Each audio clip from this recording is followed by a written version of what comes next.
Obrigado por nos acompanhar nesta transmissão do culto a Deus na Primeira Igreja Batista do Pará. Somos uma igreja que expõe a palavra de Deus e cremos que a Bíblia é inerrante, infalível e suficiente para nos tornar mais parecidos com Jesus. Queremos te encorajar a estar conosco em nossos cultos presenciais aos domingos, às quartas e aos sábados. Assim, poderemos celebrar juntos o Deus vivo e aprendermos mais as verdades de sua palavra. Se você tomou alguma decisão, entre em contato conosco através do nosso site e das redes sociais. Queremos orar por você e ajudá-lo na sua caminhada com Cristo. Que Deus te abençoe copiosamente em nome de Jesus. Amém. Boa noite a todos. Que a graça do nosso Deus e Pai seja com cada um de nós, numa noite especial como essa, onde a gente pode parar um tempinho, orar uns pelos outros e também refletir na santa palavra do Senhor. Que privilégio, meus irmãos. Então quero convidar você a abrir a sua Bíblia, lá em 1 Tessalonicenses capítulo 3, versículo de 1 a 5. Na última quarta-feira a gente não conseguiu, explorar todo o conteúdo desses versículos tão maravilhosos ali nas Escrituras, tá bom? Então abra lá, 1 Tessalonicenses capítulo 3, versículo de 1 a 5. E a gente vai continuar com esse tema, Fé em tempos de provação. Olhando um pouquinho para aquela igreja que mesmo diante de perseguição, sofrimento, eles permaneceram firmes no Senhor, tá bom? Então vamos ler a partir do verso 1. Diz assim: pelo que, não podendo suportar mais o cuidado por vós, pareceu-nos bem ficar sozinhos em Atenas.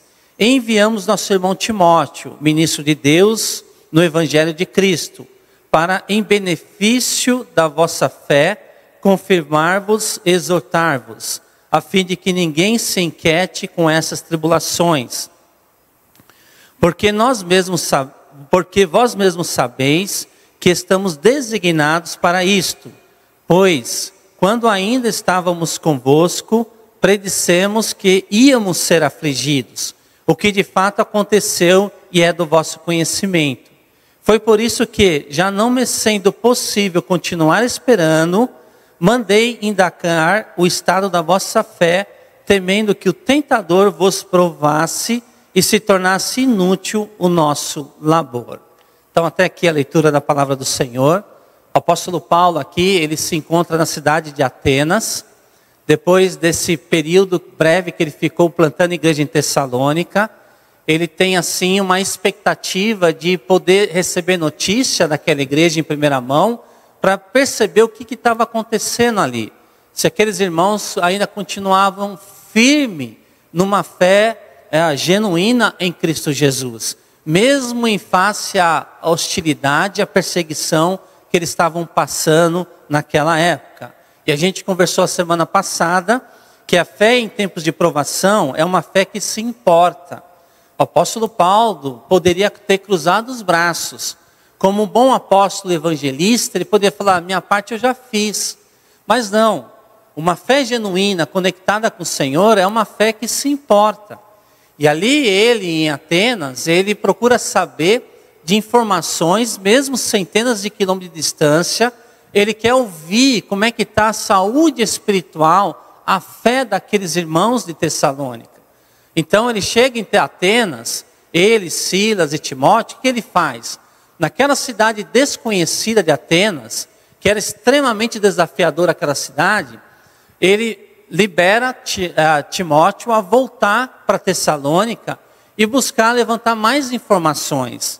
E não apenas isso, continuar ministrando no coração daqueles irmãos ali de Tessalônica. Por quê? Porque, irmãos, é uma fé que se importa. A fé em tempos de provação é uma fé que se importa não apenas consigo mesmo, mas também com a saúde espiritual dos demais. E nós vimos isso no versículo de 1 a 2. Ele envia o jovem Timóteo. E aí quando Timóteo, nós vamos ver a semana que vem, retorna, Paulo já não está mais em Atenas, ele está em Corinto, onde ele fica 1 ano e meio trabalhando naquela cidade também, tão desafiadora que era a cidade de Corinto. Mas ele recebe em primeira mão as notícias boas trazidas por Timóteo acerca da fé daqueles queridos irmãos ali de Tessalônica. Por quê? Porque a fé em tempos de provação é uma fé que se importa com os demais. O outrocentrismo conta, né, para quem realmente serve o Senhor. E nós vimos também na semana passada que fé em tempos de provação é uma fé que persevera em meio às tribulações. Nós observamos isso no texto bíblico. Aqueles irmãos estavam passando por dificuldades. E Timóteo não foi enviado apenas para trazer notícias, mas com um propósito específico que a gente vai ver, que a gente viu no versículo 2b, para vos confirmar e vos exortar acerca da vossa fé.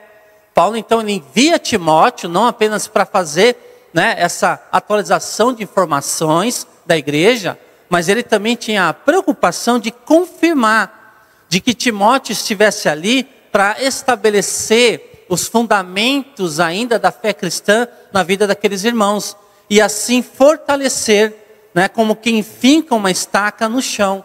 Esse era o objetivo ali de Timóteo, confirmar e vos exortar acerca da vossa fé. A gente viu também na semana passada que a ideia aqui de exortar é uma palavra muito usada no Novo Testamento para Caléu, que dá a ideia de exortação, de repreensão. Mas veja, não é apenas esse sentido da palavra paracaléu, exortar, repreender. Ela também tem um significado mais profundo, que é a ideia de motivar, de encorajar, de impulsionar alguém a viver de acordo com a vontade de Deus e a crescer na fé cristã. A ideia aqui de paracaléu, de exortar, é beliscar e assoprar, sabe?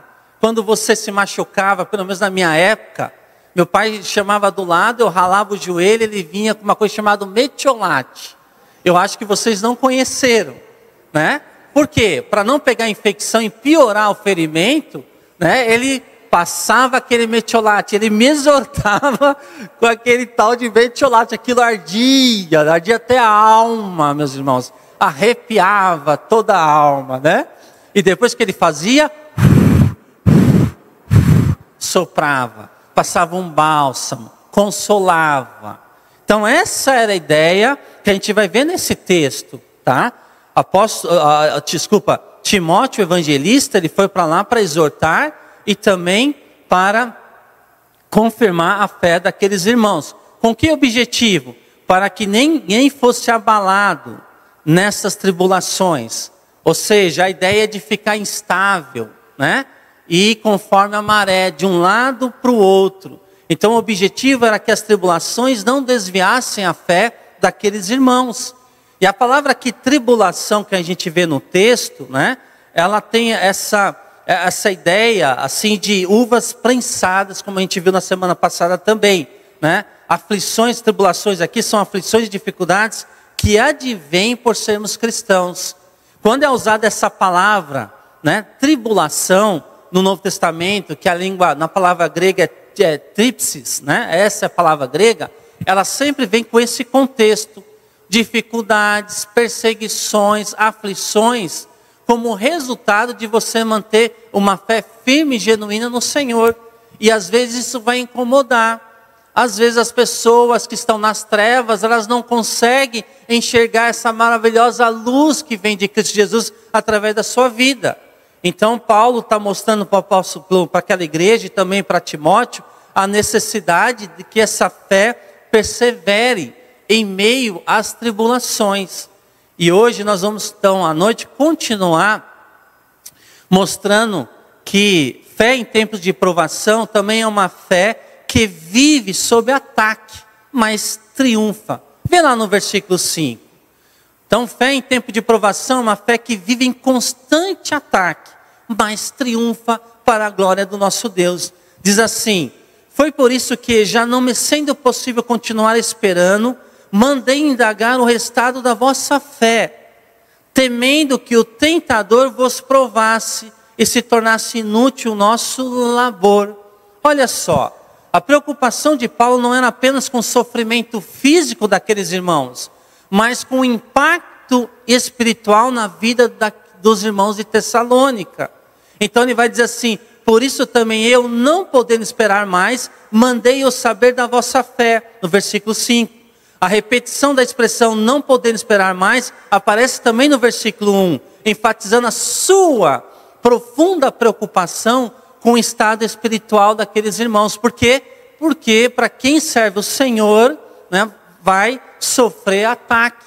Mas a Bíblia promete o quê? Triunfo, vitória, debaixo da proteção do nosso Salvador Jesus Cristo. E aí, no versículo 5, o texto ali mostra, olha só: temendo que o tentador vos provasse. Então aqui Satanás, ou melhor, o tentador, é uma realidade. Paulo sabia que ele se aproveita dos momentos de mais vulnerabilidade do cristão. Algumas versões vai mudar um pouquinho a tradução: temendo que o tentador vos provasse. A NVI vai dizer o seguinte: a fim de que o tentador não os seduzisse e se tornasse inútil o nosso trabalho. Essa mesma expressão vai aparecer em Mateus capítulo 4. Percebe? Que o tentador, olha um dos nomes de Satanás. Aquela mesmo Satanás que vai aparecer no capítulo 2, versículo 18, quando ele fala que ele queria ir para Tessalônica visitar os irmãos lá, não uma, mas duas vezes, mas Satanás barrou o seu caminho. Veja, o apóstolo Paulo está identificando aqui, tá? Essa sedução, o tentador tentando justamente provocar aqueles irmãos a não focar na caminhada cristã. E era uma tentação real, era uma sedução real. E o apóstolo Paulo tinha justamente essa expectativa de que alguns pudessem naufragar na fé. Então veja, irmãos, essa mesma expressão aqui que Paulo vai usar, né? Temendo que o tentador vos provasse, né? O inimigo da alma daqueles irmãos, o nosso inimigo também da nossa alma. Como eu disse para vocês, Mateus 4, de 1 a 3, aquela famosa, né?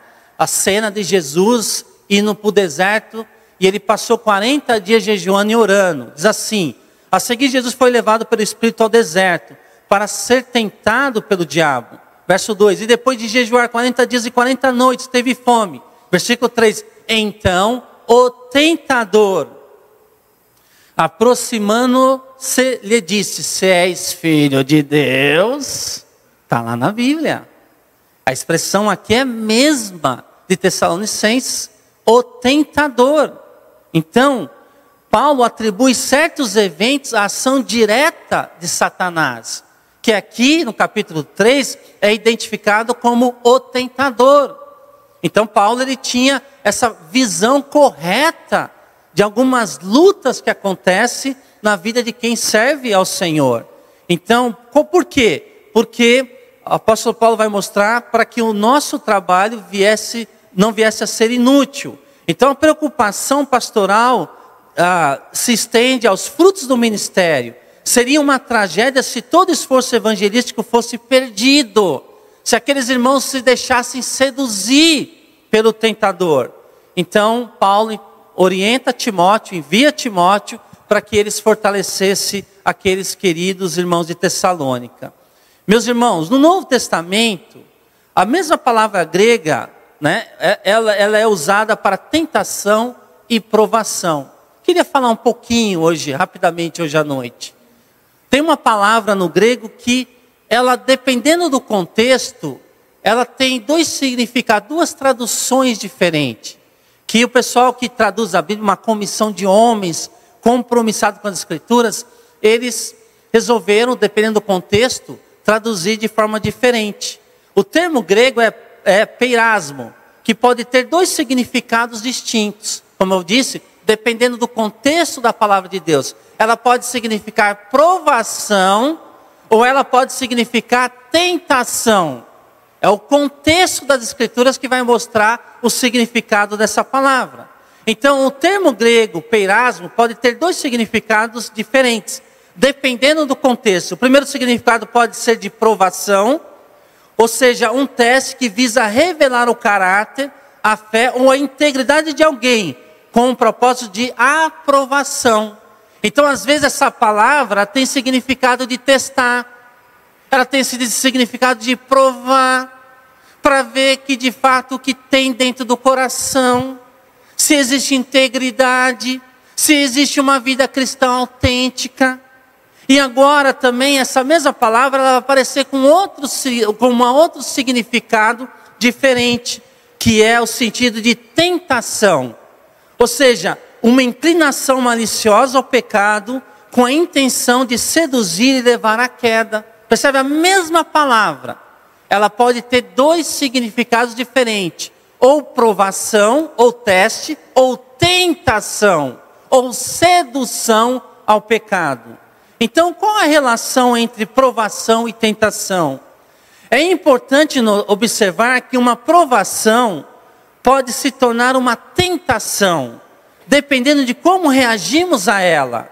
Uma situação difícil, chamada provação, pode nos levar a considerar o pecado como uma solução ou escape, transformando assim em tentação, percebe?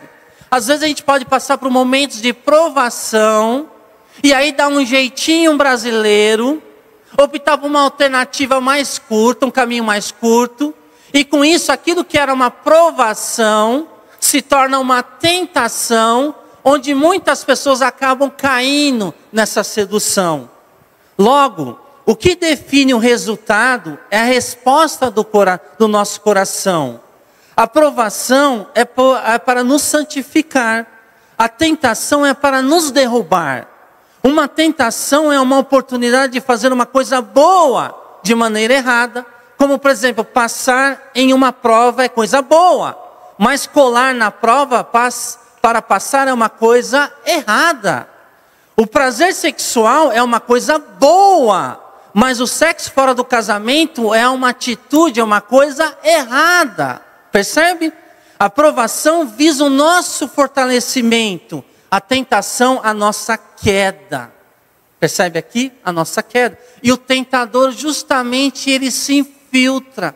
Ele é especialista e estrategista para fazer a gente, né, cair nos seus engodos. Infelizmente, muitos acabam jogando a toalha e pegando esse atalho. Deixa eu explicar um pouco melhor. Há uns anos atrás eu ganhei esse livro de uma irmã muito querida, chamada Irene Tesk, da nossa ex-igreja em São Paulo, a primeira igreja batista alemã de São Paulo. A gente foi membro daquela igreja há muitos anos. E ela me deu de presente esse livro, chamado Integridade. Toda vez que eu pego esse livro, eu lembro de uma cena que para mim assim marcou.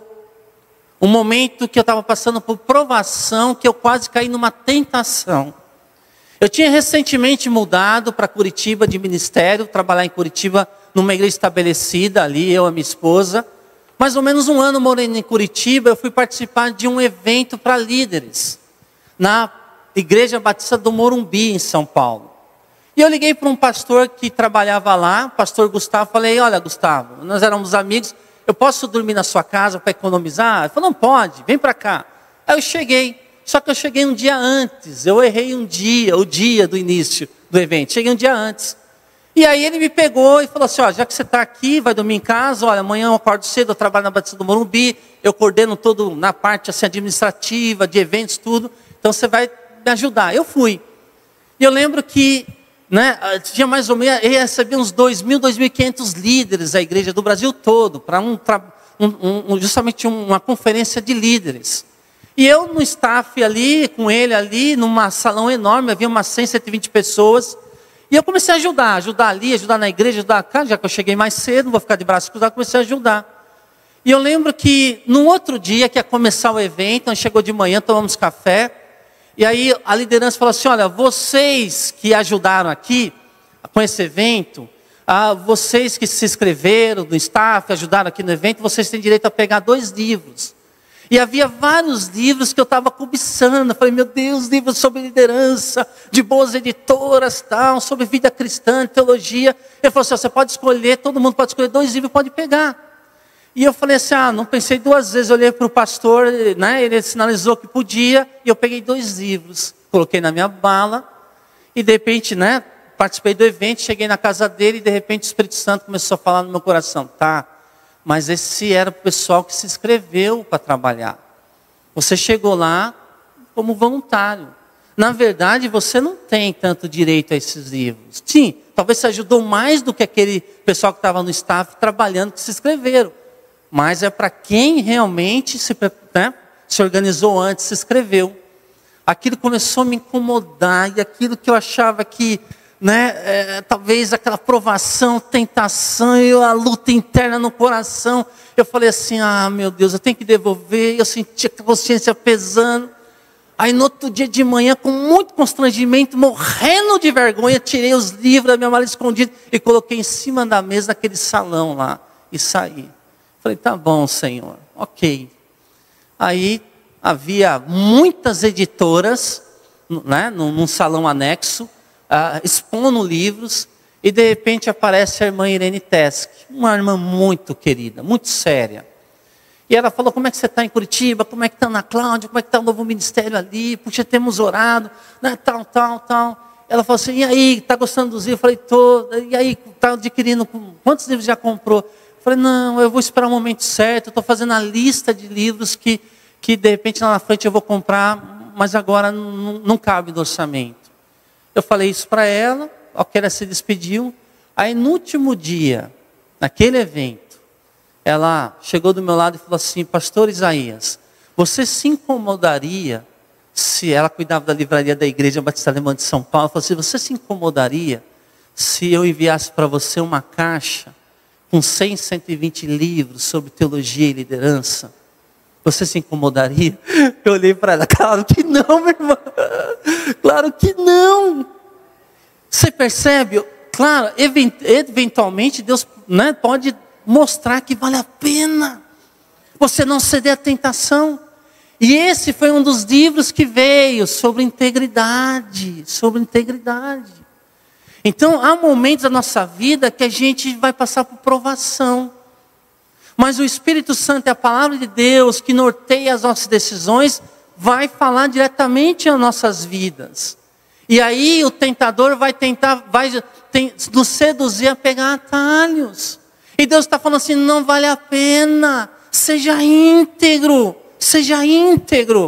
Então, meus irmãos, a Bíblia nos assegura que Deus é fiel e não permitirá que sejamos tentados tentados além do que podemos suportar. Ele sempre proverá uma saída para que possamos o quê? Resistir, como diz 1 Coríntios 10, 13. A Bíblia explica como as provações da vida podem ser usadas por Deus para refinar a nossa fé, para realinhar o nosso caráter, em contraste com as tentações que visam o quê? Nos destruir, fazer a gente naufragar na fé. Deus trabalha na provação, não na tentação. Mas essa mesma palavra usada no grego, a mesma palavra que dependendo do contexto, ela pode ter o significado de tentação ou de provação. Então deixa eu falar rapidamente ainda sobre provação. Provação é uma situação difícil. É um teste de fé permitido por Deus com o objetivo de fortalecer e amadurecer o caráter do indivíduo. Os maiores homens e mulheres de Deus foram moldados através do quê? Às vezes do sofrimento, através do deserto, através da provação. Então, meus irmãos, a origem da provação, ela vem de Deus. E Ele não tenta ninguém para o mal, mas permite que passemos por lutas para o nosso próprio bem. Como diz Tiago 1,13. Ninguém ao ser tentado diga, sou tentado por Deus. Porque Deus não pode ser tentado pelo mal. E Ele mesmo a ninguém tenta. Ele prova. Tentar não. Ele prova. Então qual é o propósito da tentação, da aprovação? Desculpa, qual é o propósito da aprovação? É fortalecer a nossa fé. Assim como o ouro é refinado pelo fogo, a fé é purificada e fortalecida através do quê? Das provações. Olha o que o apóstolo Pedro vai dizer, capítulo 1, versos 6 a 7. Abra lá, 1 de Pedro, de 1, de 6 a 7. Ele diz o seguinte, 1 de Pedro 1, 6. Nisso exultais, embora no presente, por breve tempo, se necessário, sejais contristados por várias provações, para que uma vez confirmado o valor da vossa fé, muito mais precioso do que o ouro perecível, mesmo apurado por fogo, redunde em louvor, glória e honra na revelação de Jesus Cristo. Percebe aqui o texto bíblico? Fortalece o que? A nossa fé. Ela refina. Qual outro propósito? Desenvolver a perseverança e paciência. Veja, meus irmãos, as dificuldades nos ensinam a depender mais de Deus e a desenvolver qualidades como a paciência, a resistência, a resiliência. Tiago, capítulo 1, verso 2 diz assim: meus irmãos, tende por motivo de toda alegria o passar de por poucas provações? Não, várias provações. Sabendo que a provação da vossa fé, uma vez confirmada, produz o que? Perseverança. Ora, a perseverança deve ter ação completa para que sejais perfeitos e íntegros, em nada o que? Deficientes. Então, qual o propósito da provação? É desenvolver justamente isso, a paciência, a perseverança.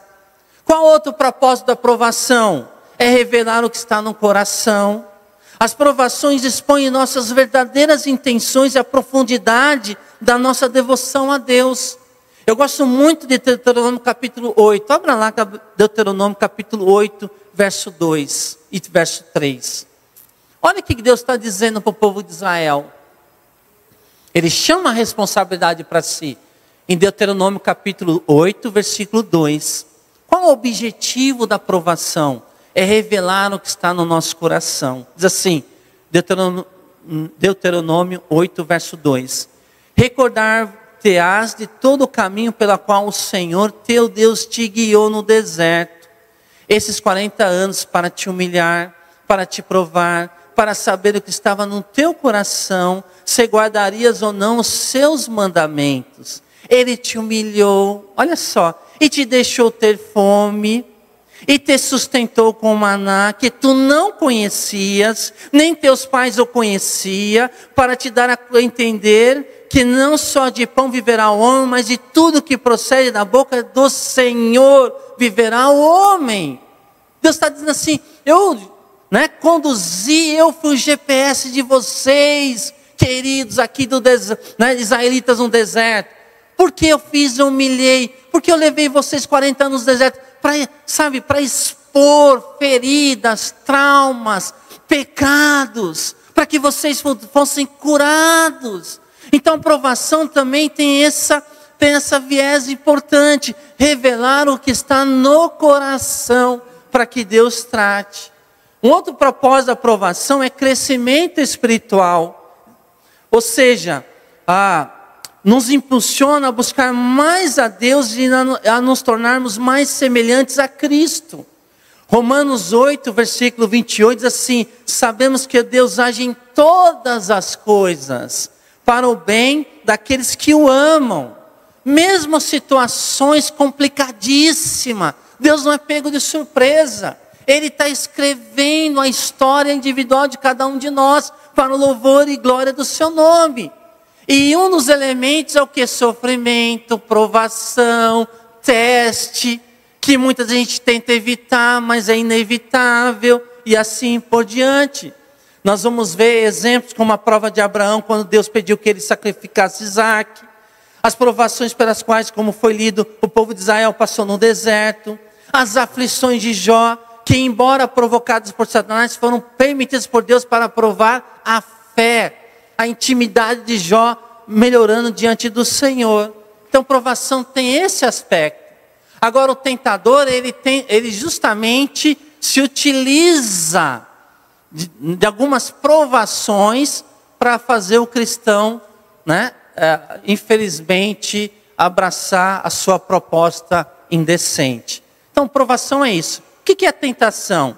A tentação é um convite ou estímulo ao pecado, uma sedução para agir contra a vontade de Deus. Veja, a provação tem a sua origem em Deus. A pessoa ser provada, testada, tem a sua origem em Deus.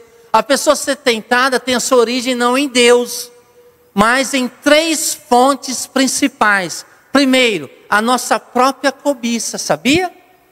Uma das coisas que faz com que a gente peque está ligado a essa fonte da tentação. Nossos próprios anseios e inclinações para o mal nos arrastam e nos seduzem. Olha o que Tiago, capítulo 1, versículo 13, vai dizer. Diz assim: ninguém ao ser tentado diga, sou tentado por Deus, porque Deus não pode ser tentado pelo mal. E Ele mesmo a ninguém tenta. Ao contrário, cada um é tentado pela sua própria cobiça. Percebe? O seu ídolo do coração, o seu ponto fraco, o seu sonho de consumo, que às vezes está desalinhado com a vontade de Deus. Então, ao contrário, cada um é tentado pela sua própria cobiça, quando esta o atrai e seduz. Percebe? Quando esta o atrai e seduz. A imagem aqui é de um caçador que atrai sua presa, fazendo sair da segurança de seu abrigo. Atrai e seduz. A ideia aqui de um pescador que usa o quê? Um anzol e uma isca. Dependendo do peixe, ele não gosta de minhoca. Dependendo do peixe, ele não gosta de milho. Dependendo do peixe, ele vai gostar de um açaí, talvez uma tapioca. Então veja, o pescador, ele conhece a presa. Essa é a ideia aqui do texto. Tá? Quando esta o atrai e seduz. Então a cobiça, depois de haver concebido, dá à luz o pecado. E o pecado, uma vez consumado, o quê? Gera a morte. Quando o pecado se torna um padrão de comportamento e a vida segue sem arrependimento, o resultado final é o quê? É a morte. É a morte. Mas tem como fonte também o quê? A cobiça, os desejos profundos do nosso coração. Uma outra fonte é o mundo. A influência da cultura e dos sistemas de valores que se opõem a Deus. É uma fonte perigosa de tentação. Por isso que 1 de João, vai do capítulo 2, verso 16, diz assim: pois tudo que há no mundo, o que há no mundo? A cobiça da carne, a cobiça dos olhos, a ostentação dos bens, ou algumas traduções, a soberba da vida, não provém do Pai, mas do mundo. Percebe? O ambiente é perigoso. O ambiente das redes sociais, o ambiente da televisão, o ambiente das amizades, o ambiente das ideologias. Cuidado, cuidado. E também, aqui especialmente nesse texto de Tessalonicenses, nós temos aqui a figura do tentador, o diabo. Satanás é o tentador, que é a terceira fonte, cujo objetivo é nos afastar de Deus e nos levar ao pecado. Como foi falado, né? Textos como Mateus, né? Jesus foi tentado no deserto, mas ele passou, né? Ele sofreu tentação, mas em nenhum momento cedeu, né? Vencendo o inimigo da nossa alma. 1 de Pedro 5, verso 8. Sede sóbrios e vigilantes. Olha que Pedro vai dizer. Sede sóbrios, fique alerta, seja vigilantes. O diabo, vosso adversário, anda em derredor como um leão que ruge procurando alguém para devorar. Percebe? Nenhum lugar a Bíblia nos ensina a ter medo do diabo, ensina a sujeitar-me a Deus e a resistir ao diabo. Por quê? Porque ele é o inimigo presente. Ele seduz. Ele é uma fonte perigosíssima de tentação. E qual é o propósito da tentação? Levar ao pecado e a separação de Deus. O objetivo da tentação é nos fazer cair e nos afastar da comunhão, da beleza, da intimidade com o nosso Deus. Um outro objetivo, outro propósito é destruir a fé. A tentação visa minar nossa confiança em Deus quando a gente cede à tentação. Nós temos vários exemplos nas Escrituras. O primeiro casal, lembra? A serpente mais sagaz foi o que? Tentou Adão e Eva no jardim do Éden. Está aí a tragédia até hoje. A tentação de Davi com Betseba. Imagina como é que ele pôde, com toda a experiência, brincar com algo muito sério. E nós temos aqui, como foi falado, a tentação de Jesus no deserto pelo diabo, mas ele venceu. Inclusive, olha que coisa interessante. Mateus 4:11 mostra a cena de Jesus no deserto, a vitória dele sobre esse inimigo cruel. Mas em Lucas capítulo 4, versículo 13, diz assim: passadas que foram as tentações de toda a sorte que Jesus, passou, apartou-se dele o diabo até momento oportuno. Chama atenção isso.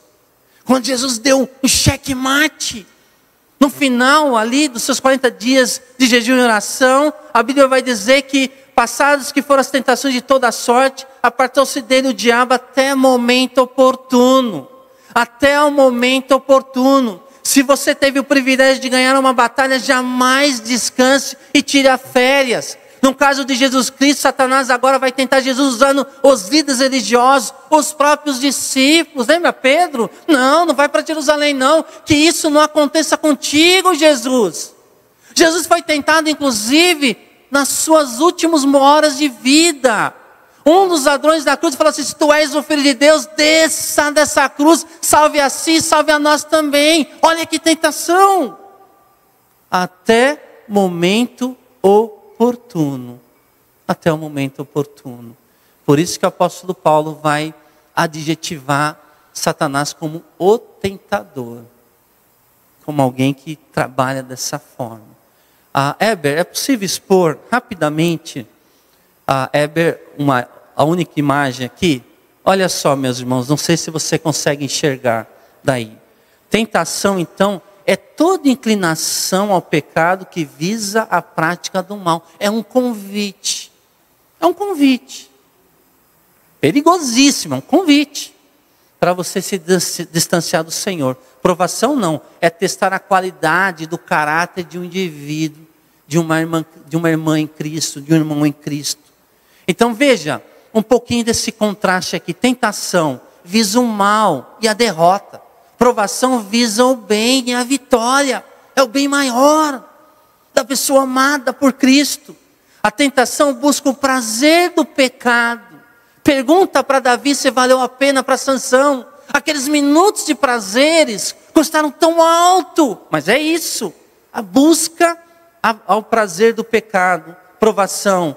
Busca a santificação. Busca o quê? Agradar ao Senhor. A tentação fortalece o quê? A carne. Sabe? Essas inclinações terríveis do nosso próprio ser. A provação não fortalece o nosso espírito. Tá? A tentação, o diabo atua. O ambiente também. E os desejos carnais. Essas três fontes estão atuando. Na provação, não. Deus atua para moldar você segundo a imagem do Salvador. A tentação interrompe o crescimento e o discipulado. A provação não, produz crescimento e aprofunda o discipulado. Gera fome de Deus, da palavra de Deus, gera maturidade. Gera maturidade. A tentação fortalece a independência e a autonomia. Meu corpo, minhas regras. Mas não, a provação é diferente. Fortalece a dependência em Deus e a interdependência com os santos, com os irmãos, com uns aos outros. Como é diferente. A tentação cativa e aprisiona. São muitas histórias. Por quê? Porque um abismo chama outro abismo. A provação não, aperfeiçoa a verdadeira liberdade que há em Cristo Jesus. Somos livres através do nosso Salvador. A tentação possui um sabor doce, pura ilusão, né? Mas a provação possui um sabor amargo, pelo menos inicialmente, porque traz você à realidade.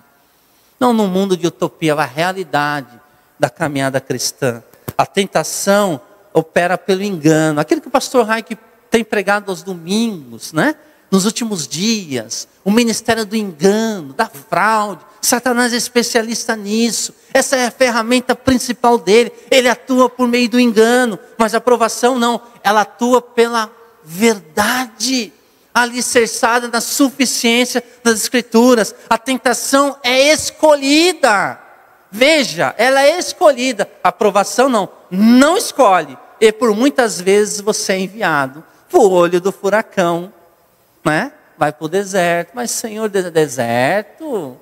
O povo de Israel ficou 40 anos. Davi, antes de realmente ser curado, ficou 20 anos no deserto. O apóstolo Paulo, onde começar seu ministério, vai para o deserto. Quero tratar de você no deserto, Paulo. Você precisa ser tratado no deserto, meu amigo. E você vai ver a cena lá em Gálatas, em Atos, assim por diante. Qual o resultado aqui? Resultado é queda da tentação, é culpa e separação de Deus. Qual o resultado aqui da provação? Né? Maturidade, uma fé fortalecida e, acima de tudo, a aprovação do Senhor. Servo bom e fiel, né? Foste aprovado pelo Senhor. E a tentação, qual é a reação esperada diante de situações como essa? Resistência e fuga. Resistir diante da tentação, primeiro momento é fuga. Não brinca. Está aí a lição de José, né, com a esposa de Potifar. Corre, né? E se consegue, resista. Ah, mas a carne é fraca, mas a mulher não é vitamina. Resista. Resista. Essa é a história de José, resista. Então, resistência e fuga. Aprovação, qual a reação esperada? Perseverança e quê? E confiança no Senhor. Confiança, dependência do Senhor. Então, fé em tempos de aprovação é uma fé que vive em constante ataque, mas ela triunfa. Ela triunfa. E essa era a preocupação do apóstolo Paulo. Mandei indagar o estado da vossa fé, porque ele sabia da importância de uma boa manutenção. 22 de dezembro do último, final do ano passado, aconteceu aquela tragédia naquela ponte que liga o estado de Tocantins com o estado do Maranhão, aquele grande rio. Uma ponte linda quando foi construída e inaugurada. Faltou o quê? Manutenção. Faltou o quê? Houve um descuido do poder público. E aí, movimentação na ponte constante, de veículos pesados. Uma hora, como aconteceu em 22 de dezembro, desabou. Foi uma tragédia, inclusive ceifando vidas de pessoas queridas. É a mesma coisa. Nós precisamos, veja irmãos, a fé em tempos de provação se mantém em pé na comunhão com Deus, na comunhão com a palavra de Deus, com os santos e também vigilância contra o tentador.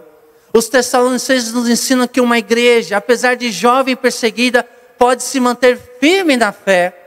Que nossa fé não apenas sobreviva às dificuldades, mas cresça através delas, tornando um testemunho para outros que enfrentam lutas semelhantes.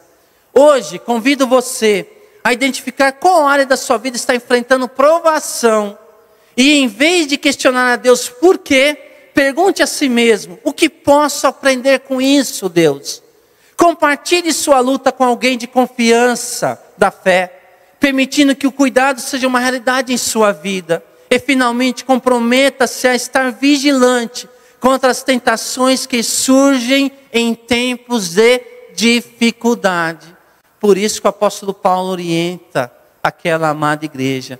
Foi por isso que já não me sendo possível continuar esperando, mandei indagar o estado da vossa fé, temendo que o tentador vos provasse e se tornasse inútil o nosso labor.